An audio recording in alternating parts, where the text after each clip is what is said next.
Hello, everybody, and welcome to the 13th episode of the FitBigStrong Podcast.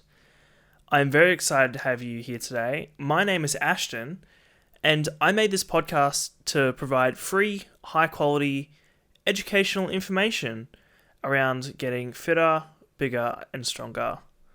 So, today's episode is going to be really fun. I found this topic quite interesting. And it's kind of more of like a nerdy approach to answering this question. I really did try to look into like the endocrinology and kind of like some of the physiology behind what we're going to talk about today. And what are we going to talk about today? Assuming you didn't read the title and you were just so excited to watch my video or my podcast, listen, depending on what platform you're on. We are talking about what happens as we age. And in more detail, what happens from childhood to adulthood. Obviously, we have puberty, and then what happens to our bodies. Kind of what happens as we then therefore age towards elderly, and then reach elderly age. Then we're going to look at like some of the contraindications or health concerns of being old, and perhaps how training of many sorts can help alleviate some of those risk factors for death. Because that's important. You know, like if we're going to get old, we might as well be healthy while we're there. So that's my general idea anyway. So, let's start. From child to adult. What's happening? Well, puberty, obviously. This is a really big change.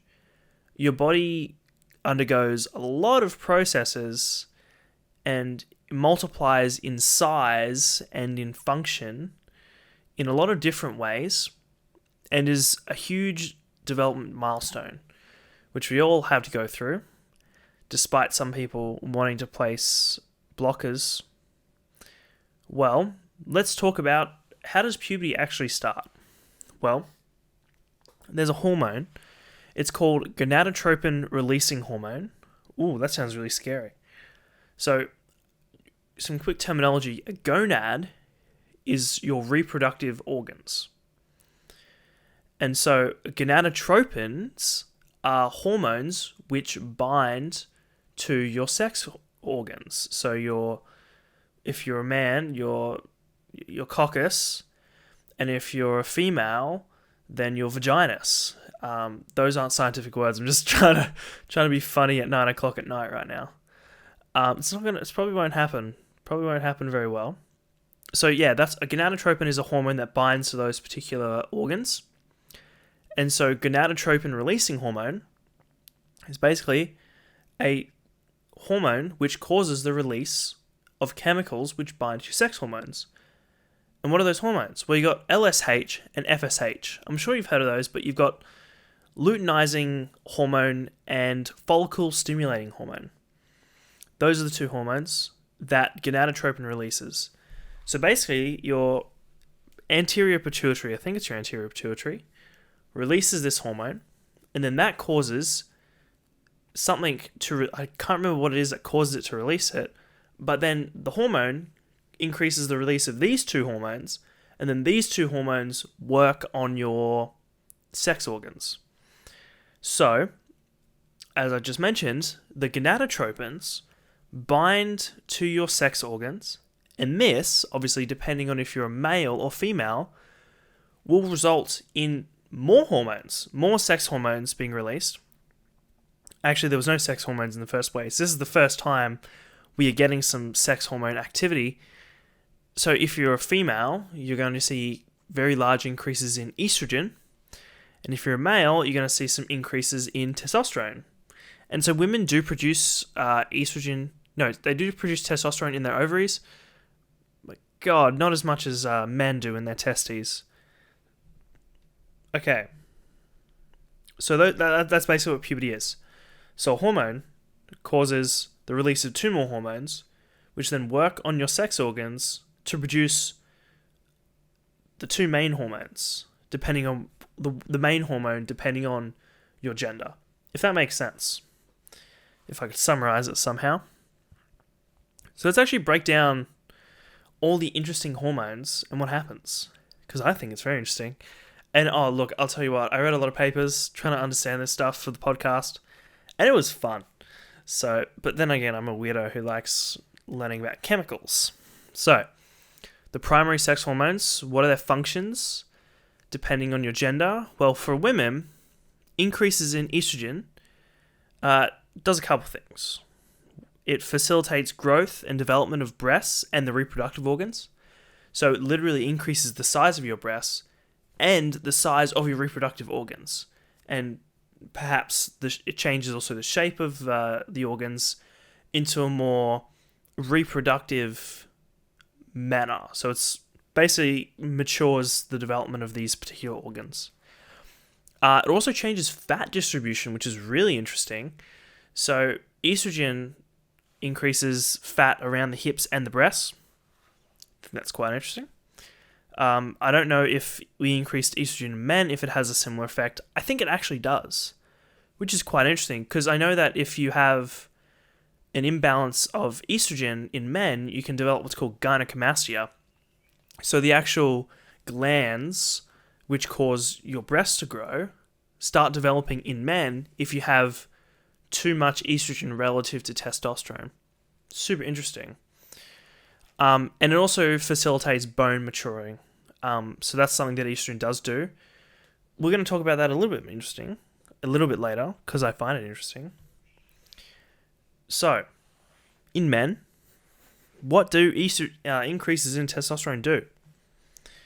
Well, I know a little bit more about testosterone than estrogen, but so I'm going to talk specifically about receptors, because that's what I know, and I'm going to share what I know. So testosterone binds to androgen receptors, which are like receptors for testosterone. And that facilitates increases in muscle mass and bone development. Testosterone also categorizes the secondary sex characteristics in men. So that's the deeper voice, that's the body hair, kind of everywhere, on the face, near the reproductive organs, armpits, etc. And actually the growth of your xinjiang or penile. I'm not going to start listing off names, because then that's just immature. But basically the growth of your penis. And it doesn't actually do that directly. So let's talk about how estrogen is actually produced in men, firstly. And that will kind of explain a lot of other things. So testosterone gets converted to estrogen in men. How it does this is you have fat. And inside the fat, you have an enzyme called aromatase. And this basically takes the testosterone and shoots out an estrogen. So the higher your testosterone, the higher your estrogen. And it's also the case that if estrogen gets too high, your body will downregulate testosterone to keep the ratio in balance, which is really interesting. But there's an enzyme called 5-alpha reductase. Wow, I remember that. That was really cool. Which converts testosterone into dihydrotestosterone, which is much more potent, but not everywhere. It's especially potent on your scalp. So often you see in steroid use, dihydrotestosterone derivatives often have the worst effects on your hair, because they have a special binding affinity for that area. And dihydrotestosterone also binds to the parts of your penis which make it grow. So in puberty, the increase in testosterone kind of has an overarching effect on your physiology, the growth of everything. And then the dihydrotestosterone also further contributes to these elements. And so as a man, it's really important that we don't start off puberty kind of overweight, because when you increase the number of fat cells, you also increase the conversion of estrogen. And if you increase the conversion of estrogen, you can stunt your testosterone release. So you actually produce less testosterone. If you produce less testosterone, you also produce less DHT, and that's going to affect things like the size of your penis, which is really interesting. And as we're going to talk about as well, estrogen has effects on height. So let's actually break into that right now. So, height. What causes bones to grow? I talked about this on my first podcast, I believe. And now we're going to kind of break into it a little bit more because it's interesting and relevant. So, estrogen and testosterone both bind to bone cells. So they go into the cells of the bones and they go, hey, yo, fam, can we like hang out? And the bone's like, sure, man, you seem kind of cool. So they float in somehow and they hang out. That's what they both do that. So I was going to make a joke about fungi because, it's like there's that meme. Not a meme, it's a joke. It's about mushrooms. It's like, hey, why was the mushroom invited to the party? Because he's a fun guy. I know. I'm just as embarrassed that I just said that on my podcast. But imagine bone is like the fungi, but that also includes testosterone and estrogen. Okay, this is going downhill. Let me just move on. So testosterone and that dihydrotestosterone, they bind to the osteoblasts of the bone. So that's like the bone building cells, basically. And so they accelerate bone development. Estrogen also binds to bone, but a part of the bone which contributes to the finalizing of bone development. So I believe it's the part which increases the capillaries through the bone. But regardless of that, it stimulates the closing of growth plates, or that sealing of that growth plate. So that's really interesting. So potentially increases in estrogen also increase the rate of bone closing. So more estrogen, less total chance to grow, like long bone wise, because estrogen caps it off. So it's anabolic to bone, but in a way which results in the closure. Super interesting. And so this might be the reason why women, they have like a non-linear increase in height. So, I'm sure we've all been in high school. If you're listening to this in primary school, damn bro, you're gonna be smart as hell one day. Or damn her bro, I don't discriminate here. Okay, another side tangent. All right, let's focus.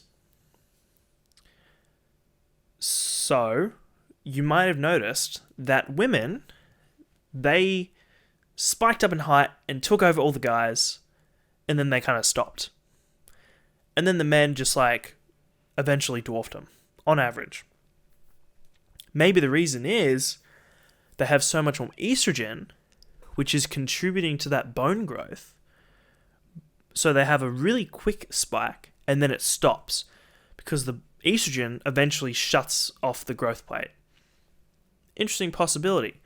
But the men, they have less estrogen, and they've also got the increases in testosterone, which drives the bone growth, while at a rate which is perhaps maybe similar to women, or maybe not, but they're able to go for such a longer period of time before the estrogen eventually shuts down the growth. That's like a semi-causal rationale that isn't 100% detailed, but I think it's pretty on point in the right direction. I think it's really interesting. So it's kind of like a higher area under the curve, so to speak, and so men end up taller. Okay, so what other cool hormones are involved in puberty? Well, you've got things like growth hormone and IGF-1. Very cool chemicals. But before I continue, I have to give some background physiology. So, growth hormone is a cool hormone which contributes to the development of bone and joint tendon stuff, and also releases a thing called IGF-1. IGF-1, which is insulin growth-like factor -1, is really, really anabolic. So it binds to like muscle and can really increase anabolism, so grow muscle. It's just like a really powerful hormone. It's basically insulin, which is also really powerful, except it's specific. So it's discriminative in what it selects on. Insulin kind of like affects all cells in some regard, I think. But for the most part, I think, I know that IGF-1 is very much more selective. So, growth hormone stimulates IGF-1 in the liver. So the liver is what the growth hormone comes down. It's like, hey bro, liver, can you like make me some IGF-1? Here's some growth hormone. And the liver's like, sure bro. Which is really cool. But it's like a feedback loop. So increases in IGF-1 decrease growth hormone production. So this doesn't just cause you don't just constantly produce growth hormone and get heaps and heaps and heaps of IGF-1, because it eventually tells growth hormone to stop making so much growth hormone, because IGF-1 comes up to the brain, it's like, hey bro, look fam, we got a lot of IGF-1 here. Maybe you're making too much growth hormone. And the brain's like, oh, okay, sure. I don't think it's the brain. I think it's the actual pituitary. But despite my poor analogy, it doesn't matter. The point is, it's in a big feedback loop, right? It's a negative feedback loop, which is really interesting. What else is interesting is estrogen decreases IGF-1 production within the liver, which then results in increases in growth hormone from the pituitary. Because it's not getting that feedback signal, what's happening is you're seeing further increases in growth hormone. Just like, that's really cool. And we know this in literature because women end up producing more growth hormone than men, which is really shocking. And it's because of that huge increase in estrogen. Like, I've seen papers where it's like 3 times the amount of growth hormone. Not as much IGF-1, which makes sense, but still like 3 times the amount of growth hormone. It's like, whoa. And maybe that's why women see a huge spike in growth in the stop, because they also have that extra growth hormone for the height. Thought that was pretty interesting. So yeah, and that's quite interesting. So, as I mentioned earlier, growth hormone and IGF-1 facilitate bone development, and especially lateral growth in puberty. But then again, due to estrogen, the women are probably limited in growth. You can give like growth hormone to someone with closed growth plates. They won't grow laterally, but they'll just like increase in size. There's a condition called acromegaly, where basically like your face bones just grow. It's really creepy. If you give like enough growth hormone, people's faces and like just their overall bone structure just increases in size. It's really cool, but also really creepy. Okay, so post-puberty, what's happening? Well, your growth plates eventually close, and your max height gets reached. The amount of growth hormone you produce slowly declines as you age. And in men, testosterone also declines. So I think it all generally peaks testosterone peaks around 25. Growth hormone maybe just after puberty or as well as 25. Not entirely sure about growth hormone, but I know testosterone slowly declines. That's basically what happens post-puberty, and now you're like an adult, and you're living, and you have a mortgage and 3 kids you hate. Really should have stayed out of the valley when you were younger. So, the elderly, what happens? Well, your anabolic hormones really tank, and men, they experience very low testosterone, and then women undergo menopause. So what's happening with men? Well, the lower testosterone, it results in reductions in muscle and a decrease in bone density. And this gives us symptoms of really low energy, poor strength, a worsened mood, and a reduction in like erection quality. Because testosterone, so estrogen is actually really important in sex drive. When you see bodybuilders who mess up their hormone profile, they often exhibit issues with sexual arousal due to too much estrogen or too little. And so, especially before stage, they'll take compounds which basically like shut down the production of estrogen. So like the assembly line of estrogen just gets stopped, and then they have super low estrogen before a show to quote unquote dry out, and then they actually have like zero sex drive and zero interest in women. It's really interesting. So maybe the reductions in testosterone result in the reductions in estrogen, and therefore sex drive reductions. So it's interesting how it all plays out like that, and the importance of estrogen in men. So women, menopause. So a lack of estrogen results in some very nasty side effects. I'm not going to break down menopause because I'm not an expert on it, and I'm not a women's health expert, but what I do know is the lack of estrogen, specifically E2, which is probably the most potent form of estrogen in women, where that gets produced, it has some nasty side effects. So this is like changes in mood and sleep. It's like hot flashes very early on, hair loss, reductions in bone density, which is really interesting. And one thing I didn't know when I was researching this podcast is it actually can cause shrinking of the vagine or vagina, right? Like I didn't know that was a thing. And so I read up on this. I'm like, what? Like, that's just really interesting. I didn't know that. What else also happens? Huge increases in cardiovascular disease, as well as osteoporosis. So we also see this with men who have dreadfully low levels of estrogen, is that cardiovascular disease jumps through the roof. Estrogen seems to be very neuroprotective and cardiovascular protective. And so when you eliminate these from your body, you see some pretty detrimental effects. Seen studies where it's like pre- and postmenopausal women of the same age, the postmenopausal have a 3-fold increase in cardiovascular disease risk, which is really scary. Which is what we're also going to cover, how to help this, obviously, but pretty scary. Across the board, regardless of gender, sarcopenia, which is the age-related loss of muscle, and osteopenia, which is the age-related loss of bone, very problematic. Overall, cardiovascular disease is one of the most common killers, as well as basically fractures from falls. Like, it's not uncommon for a person of older age to fall over and fracture their hip.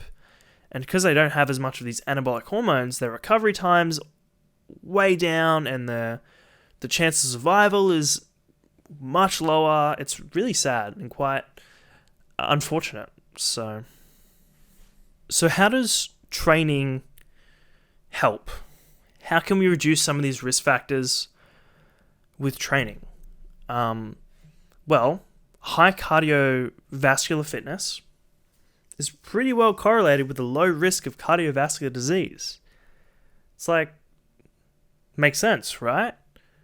And so getting fitter and staying fit will help to counteract the increases in cardiovascular disease amongst healthy populations. So that can also come in the form of just a higher physical activity level. And there was an interesting study I saw where how quickly you walk is correlated with your risk of mortality.